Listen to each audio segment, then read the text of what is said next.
नमस्कार दोस्तों, मैं हूं बसंत और आज के इस खास वीडियो में आपका स्वागत है। दोस्तों, आज बहुत ही खास और महत्वपूर्ण मुद्दों पे हम बात करने वाले हैं। जैसा कि आप जानते हैं कि बिहार महादलित विकास मिशन की ओर से एक लेटर इशू किया गया है सभी परियोजना पदाधिकारी सह जिला कल्याण पदाधिकारी महोदय को, और उसमें निर्देश दिया गया है विकास मित्रों को कि उनके टोले में, मतलब आपके टोले में जो भी आंगनवाड़ी केंद्र है, उसका सामाजिक एवं भौगोलिक सूचकांक को आपको अपडेट करना है।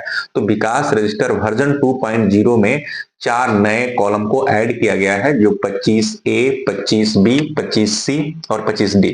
इस 4 नए कॉलम को आपको फिल करना है, जो भौगोलिक और आंगनवाड़ी से संबंधित सूचकांक है। तो आज इस वीडियो में हम आपको बताएंगे कि कैसे आप उसे फिल करेंगे, कैसे किलोमीटर में आप उसे डालेंगे और कैसे जीआईएस लोकेशन लेंगे। जैसा कि मैं आपको याद दिला दूं कि जब हम लोग विकास रजिस्टर वर्जन 1 से वर्जन 2 में हम लोग कन्वर्ट हुए थे, तो उस समय भी हम लोगों ने विकास रजिस्टर में भौगोलिक सूचकांक को फिल किया था। तो वैसा ही हमको इस बार भी फिल करना है।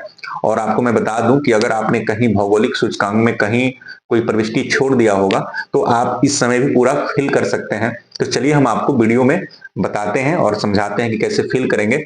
जैसा कि आप जानते हैं कि मिशन द्वारा हर काम अब मिशन मोड पे ही लिया जा रहा है। तो ये भी प्रविष्टि जो आपको करनी है, गलती मत कीजिएगा, क्योंकि यह प्रविष्टि आपको आज है 7 और 10 मार्च से पहले पहले आपको फिल कर लेना है। अन्यथा किसी प्रकार की कोई समस्या हो सकती है। तो इसलिए आप ध्यान से कल ही, मतलब कल 8 मार्च है, तो कल ही आप लोग अपने पंचायत में जाकर के ये प्रविष्टि कर लीजिएगा। हर टोले को भ्रमण कीजिएगा और टोले में जो आंगनवाड़ी केंद्र है, तो आंगनवाड़ी केंद्र पर जाके ही आपको जीएस करना होगा। तो ये ध्यान रखिएगा कि मार्च 10 तक ये आपको कंप्लीट करना है। यदि आप हमारे इस चैनल पे नए हैं तो चैनल को सब्सक्राइब कर लीजिएगा। सब्सक्राइब यदि कर चुके हैं तो लाइक कीजिएगा, कमेंट कीजिएगा और ज्यादा से ज्यादा हमारे विकास मित्रों को यह वीडियो शेयर कीजिएगा, ताकि उनको भौगोलिक सूचकांक आंगनवाड़ी से संबंधित प्रविष्टि करने में किसी प्रकार की कोई दिक्कत न हो। तो चलिए हम आपको लेके चलते हैं मोबाइल के स्क्रीन पर, और वहां मैं अपना भौगोलिक सूचकांक और आंगनबाड़ी से संबंधित प्रविष्टि करते हैं, और वहां आपको मैं दिखाता हूं कि कैसे करेंगे। वीडियो आपको अच्छा लगेगा तो लाइक जरूर कर दीजिएगा। चलिए आगे बढ़ते हैं और आपको दिखाते हैं।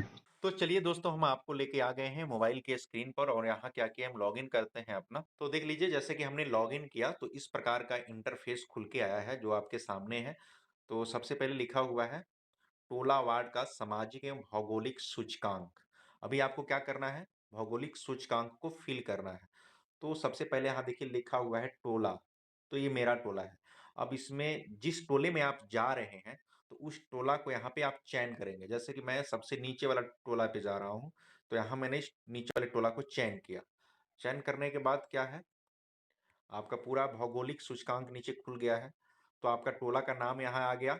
उसके बाद से वहाँ का जो टोला का जीआईएस है, वो आपको यहाँ दिख रहा है, जो कि आप उसे चेंज नहीं कर सकते हैं। उसके बाद है टोला का ग्राम पंचायत भवन से किलोमीटर में दूरी। तो मेरे यहाँ 1 किलोमीटर दूरी पहले से रखा हुआ है, तो ठीक है। टोला का प्रखंड कार्यालय से दूरी, मेरे यहाँ 19 किलोमीटर है, तो मैंने 19 किलोमीटर यहाँ पे डाल दिया है। 5वें नंबर पे है टोला मुहल्ला का पुलिस स्टेशन थाना से दूरी किलोमीटर में। तो मेरे यहाँ से 17 किलोमीटर है, तो मैंने यहाँ 17 किलोमीटर इसको ऐड कर दिया है। हल्का कार्यालय का नाम, तो मेरे यहाँ हल्का कार्यालय मेरा प्रखंड में ही है, तो मैंने यहाँ पे उसका नाम लिख दिया है। टोला मोहल्ला का हल्का कार्यालय से दूरी, तो वहीं 19 किलोमीटर दूरी पे है, तो 19 किलोमीटर हमने यहाँ पे ऐड कर दिया हुआ है।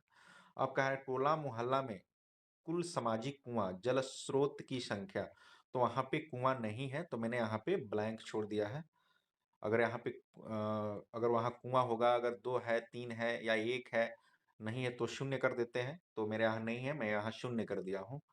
और उसके बाद से 9 नंबर पे है टोला मोहल्ला में कुल सामाजिक चापाकल जल स्रोत की संख्या। जो पीएचडी विभाग के जो चापाकल लगे हुए हैं, जो सामाजिक जो सार्वजनिक होते हैं, जो सभी लोग उस कुएं उस चापाकल पे जाके पानी पी सकते हैं, तो उसकी संख्या यहाँ पे भरना है। तो मेरे यहाँ एक है, पीएचडी विभाग से जो लगा हुआ है, तो मैंने एक डाल दिया। 10वें नंबर पे है टोला मोहल्ला में कुल सामाजिक जलापूर्ति पाइप जल स्रोत की संख्या। अब यहाँ पे समझने वाली बात है, ऐसे नल जल से बहुत सारे पाइप लगे हुए हैं, तो आपको पूरे गांव का काउंटिंग नहीं करना है कि कितने जल स्रोत के जो पाइप लगे हुए हैं, उसको काउंटिंग नहीं करना है। आपको सामाजिक जलापूर्ति पाइप को सर्च करना है। जैसे कि आंगनवाड़ी में सामाजिक जलापूर्ति पाइप लगा होता है, वहाँ पे कोई भी बच्चा आके पानी पी सकता है, कोई बूढ़ा व्यक्ति पानी पी कोई भी व्यक्ति पी सकता है, एनीवन। जो स्कूल है वहाँ पे कोई भी व्यक्ति पानी पी सकता है, जो आपके यहाँ चबूतरा लगे हुए हैं या धार्मिक कोई स्थल है, तो वहाँ पे भी जलापूर्ति पाइप लगे हुए हैं, तो उसको काउंटिंग कर लेना है कि कितने हैं ऐसे जो सामाजिक रूप से जलापूर्ति पाइप हैं। तो मेरे यहाँ 1 है, तो मैंने 1 डाल दिया। अगर आपके यहाँ आप काउंटिंग कर लीजिएगा कि कितने हैं, तो उसके हिसाब से यहाँ पे उसकी संख्या आपको डाल देना है।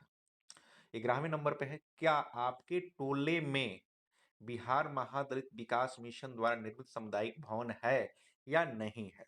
तो देखिए मेरे यहाँ नहीं है।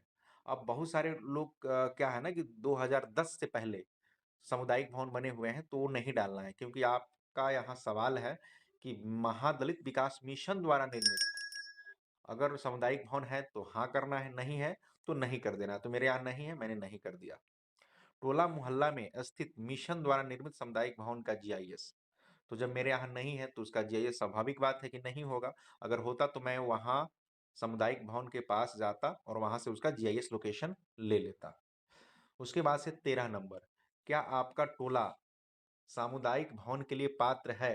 अब पूछा जा रहा है कि क्या उस टोले में पात्रता है सामुदायिक भवन बनने के लिए। तो पात्रता के लिए यहाँ पे दिया हुआ है मापदंड, सामुदायिक भवन की पात्रता के लिए टोला में आबादी 500 लोगों की होनी चाहिए या 100 परिवार का होना चाहिए।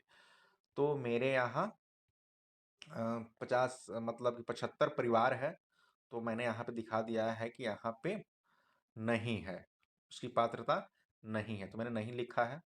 और मैं बता दूं, क्या सामुदायिक भवन बनवाने के लिए जमीन उपलब्ध है? अब वो ऑप्शन तब आएगा जब मैं यहाँ नहीं की जगह अगर हाँ लिखा होता, तो यहाँ पे उसका ऑप्शन आता कि जमीन उपलब्ध है या नहीं है। उसके बाद कह रहा है 15 नंबर में, टोला मोहल्ला से निकलने के लिए अप्रोच रोड संपर्क पथ है या नहीं है? तो मैंने बताया कि हाँ, टोले मोहल्ले से निकलने के लिए अप्रोच पथ है, तो मैंने यस लिखा, हाँ लिखा। अब कह रहा है कि टोला मोहल्ला से निकलने के लिए अप्रोच रोड जो संपर्क पथ है उसका प्रकार क्या है? तो मैंने बताया कि वहां पे ब्रिक शोलिंग पहले था, अब तो हो गया है क्या, मोरम रोड हो गया है, नहीं सॉरी ब्लैक टॉप हो गया है, तो मैंने यहाँ पे डाल दिया ब्लैक टॉप। अब आप देख लीजिएगा यहाँ बहुत सारे ऑप्शन है। पीसीसी अगर ढाला गया है तो पीसीसी पे क्लिक कर दीजिएगा। ब्लैक टॉप मतलब पीच जो होता है काला, ब्रिक शोलिंग मतलब ईंट की शोलिंग किया गया है, कच्ची रोड मतलब माटी का, और मोरम रोड मुझे भी समझ में नहीं है, तो आप कमेंट करके हमें जरूर बताइएगा कि मोरम रोड किसे कहते हैं। तो मेरे यहाँ तो ब्लैक टॉप है जो पीच किया गया है अलकतरा से, तो उसको मैंने यहाँ पे क्लिक कर दिया। अब कह रहा है कि अप्रोच जो रोड है, संपर्क पथ जो है, उसकी चौड़ाई फीट में क्या है? तो पहले से मैंने 8 किया है, लेकिन अब वो चौड़ा हो गया है, 12 फीट का हो गया है, तो मैंने यहाँ पे फीट में कन्वर्ट कर दिया 12 फीट। अब कह रहा है कि 18 नंबर में अप्रोच रोड संपर्क पथ का जीआईएस कोडिंग। अब क्या किया हमने, बीच रोड में गया, वहां से हमने जीआईएस ले लिया है, तो जीआईएस का लोकेशन आपको यहाँ पे दिख रहा है। 19 नंबर में है टोला का निकटतम प्राइमरी स्कूल से दूरी, ये बहुत ही इंपॉर्टेंट है। अब जिस टोले में हम हैं वहां पे, तो कह रहा है कि वहां निकटतम प्राइमरी स्कूल, तो उस टोले में ही प्राइमरी स्कूल है, और वो मैंने 0.5 किलोमीटर डाल दिया, मतलब आधा किलोमीटर के अंदर है, क्योंकि स्कूल जो भी होता है ना गांव के साइड में होता है, मतलब गांव से सटके होता है। तो वहां पे क्या है कि हमने आधा किलोमीटर दिखा दिया है कि आधा किलोमीटर दूरी पर है। अगर वहां पे प्राइमरी स्कूल नहीं होता, तो उससे नजदीकी जो भी प्राइमरी स्कूल होता वहां पे हम उसको बताते कि कितने किलोमीटर दूरी पर है। 20 नंबर पे है टोला का निकटतम प्राइमरी स्कूल का नाम। अब मैंने उसका नाम भी लिख दिया, प्राथमिक विद्यालय भुसकी। तो भुसकी है प्राथमिक विद्यालय, तो हमने वहां डाल दिया प्राथमिक विद्यालय। अब कह रहा है कि टोला का निकटतम मिडिल स्कूल से दूरी किलोमीटर में। अब उस टोले से जो नजदीकी, आप उस टोले में खड़ा हो जाइए और यहाँ से देखिए कि मिडिल स्कूल 8वीं कक्षा तक जो है मिडिल स्कूल कहाँ है, तो वो उसकी दूरी आपको बताना है। तो मेरे यहाँ 2 किलोमीटर पे है, मैंने 2 किलोमीटर पे यहाँ पे लिख दिया, और स्कूल का नाम भी लिख दिए कि कहाँ पे है, तो यहाँ पे मैंने स्कूल का नाम भी लिख दिया। वैसा आप भी लिख सकते हैं। टोला का निकटतम हाई स्कूल की दूरी किलोमीटर में, तो उस टोले से हाई किलोमीटर भी उस टोले से हाई स्कूल भी 2 किलोमीटर की दूरी पर है, तो मैंने यहाँ 2 लिख दिया, और उसका नाम भी हमने प्रोजेक्ट हाई स्कूल लिख दिया कि इतने किलोमीटर की दूरी पर है और उसका नाम ये है। तो 24 नंबर में आप टोला का, सॉरी, टोला का निकटतम हाई स्कूल का आप नाम लिखेंगे। अब उसके बाद से जो नए वर्जन जिसके बारे में हम ये वीडियो बना रहे हैं, तो उसका है 25A, इस टोला में नज़दीकी आंगनवाड़ी केंद्र का नाम। तो आंगनवाड़ी केंद्र का नाम है, जैसे कि मान लीजिए हम यहाँ पे हैं, तो चरिहानी है, तो चरिहानी हम लिख देंगे, चरिहानी आंगनवाड़ी केंद्र, आंगनवाड़ी केंद्र यहाँ पे हम लिखेंगे, क्योंकि आंगनवाड़ी केंद्र का कोई नाम होता नहीं है, अगर होता है तो आप हमें बताइएगा। दूसरी तरफ नजदीकी आंगनवाड़ी केंद्र से इस टोला की दूरी, अब नजदीकी जो है, जैसे कि मैंने लिखा है आंगनवाड़ी केंद्र चरिहानी, तो अब चरिहानी की ही बात मैं कर रहा हूँ, चरिहानी के टोला में हूँ और चरिहानी की ही बात कर रहा हूँ। तो यहाँ पे हम लिखेंगे किलोमीटर में दूरी, तो वो भी स्कूल के पास में ही है, तो हम क्या करेंगे 0.5 कर देंगे, मतलब हाफ किलोमीटर की दूरी पर है नजदीकी आंगनवाड़ी केंद्र का GIS। अब जिस आंगनवाड़ी केंद्र मैंने यहाँ लिखा है, जिसकी किलोमीटर का दूरी डाला है, उस आंगनवाड़ी केंद्र पे चले जाएंगे और वहां से उसकी हम क्या करेंगे, GIS लोकेशन ले लेंगे, जहाँ पे टैप करेंगे। देखिए मैंने टैप किया और यहाँ पे लोकेशन आ गया। तो मैं ये डेमो वीडियो बना रहा हूँ, अभी मैं अपने घर पे हूँ और आंगनवाड़ी केंद्र के पास नहीं हूँ, तो मैं इसे बाद में डिलीट कर दूंगा।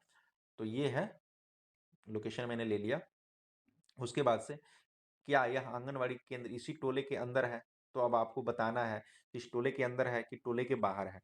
तो मेरे यहाँ की जो बात है, यह आंगनवाड़ी केंद्र टोले के अंदर है, तो मैंने यहाँ पे हाल लिख दिया और उसके बाद पूछ रहा अभियुक्ति यानी कोई रिमार्क्स, तो मैंने पहले से लिखा है PCC रोड है और लालमणि राम के घर से ये जाता है। तो इस प्रकार से जो भी आपके रिमार्क्स हैं, कुछ ऐड करना चाहते हैं तो आप ऐड कर सकते हैं। उसके बाद से क्या करना है, सबमिट पे आपको क्लिक करना है और आप सबमिट कर दीजिएगा। सबमिट करने पे क्या हुआ है, ये ऐड हो जाएगा, आपके जो भी भौगोलिक सूचकांक है ऐड हो जाएगा। तो उस टोले को खोलेंगे ना, तो डायरेक्टली आपका वो टोला खुलेगा और इस प्रकार का जो इंटरफेस खुल रहा है ये नहीं खुलेगा। दोस्तों अगर आपको ये वीडियो अच्छा लगे तो लाइक कीजिएगा, चैनल को सब्सक्राइब जरूर कर लीजिएगा और अभी तक हमारे साथ बने रहें, बहुत बहुत धन्यवाद।